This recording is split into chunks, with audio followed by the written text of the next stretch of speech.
Vamos continuar aqui com o vídeo número 3, parte 3 da aula. Existe um conceito em anatomia chamado de variação anatômica, que é qualquer fuga do padrão, daquilo que não é normal, sem prejuízo da função. Assim, a artéria braquial mais comumente divide-se na fossa cubital. Este é o padrão. Entretanto, em alguns indivíduos, esta divisão ocorre ao nível da axila. Como não existe perda da função, esta é apenas uma variação. Então, variações anatômicas são qualquer, digamos que, alteração no padrão anatômico do corpo considerado padrão, porém não há prejuízo. Por exemplo, essa pessoa que apresenta dedos a mais na mão, como vocês observam aí. Então, há prejuízo para a pessoa? Não. Então, é apenas uma variação anatômica. Quando ocorre prejuízo funcional, trata-se de uma anomalia e não de uma variação. Então, e quando esse prejuízo torna-se incompatível com a vida, quando, por exemplo, é uma má formação e o bebê ao nascer não consegue sobreviver por muito tempo, então ali é uma má formação e dependendo, né, da má formação pode ser uma monstruosidade, como por exemplo essa imagem aí, né? É incompatível com todos os padrões da vida humana e algumas regiões do corpo nascem em outros locais. A genitália nasce no rosto, enfim, é considerado uma monstruosidade. Então, a variação anatômica ela pode não causar prejuízo funcional, né? É uma variação anatômica simples.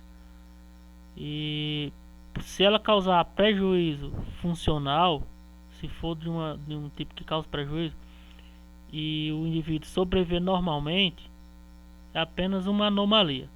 Porém, se causar prejuízo funcional e for incompatível com a vida, como esse caso aqui, é uma monstruosidade. Certo? Como por exemplo aqui, ó. Aqui é uma anomalia, uma perca de um braço, né? Mas mesmo assim, o indivíduo está dentro das compatibilidades com a vida. Há a perca da função do membro, né? Teve o prejuízo da função, porém o indivíduo, a criança, sobrevive normalmente, apenas uma anomalia. Agora nesse caso aqui, ó, o indivíduo não consegue sobreviver, então é considerado uma monstruosidade. Lembrando que isso vem de uma má formação, né? Aí na formação dos órgãos. Existe um termo em anatomia chamado de posição anatômica, que é a posição quando você fica em pé, né? É uma posição, é um termo padrão para se referir aos termos anatômicos. Quando você fica em pé, com as mãos voltadas para frente, posição ereta, posição ortostática, o bípede. Sua face é voltada para frente, o olhar dirigido para o horizonte e os membros superiores estendidos, aplicados ao tronco com as palmas voltadas para frente, os membros inferiores unidos com as pontas dos pés dirigidas para frente. Então, se alguém disser fique na posição anatômica, então você vai ficar nessa posição aqui, certo? Claro, não é tirado a roupa, né? Que é só para mostrar.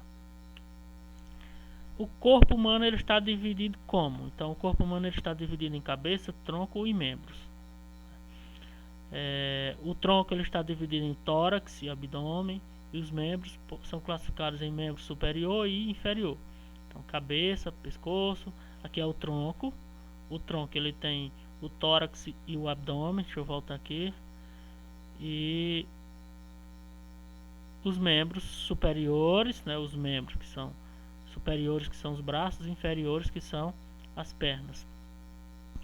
Bom, a próxima aula de vocês será sobre fisiologia, certo? Eu vou encerrar aqui com a anatomia. Eu não vou cobrar nenhuma atividade, eu só quero que vocês vejam esses vídeos.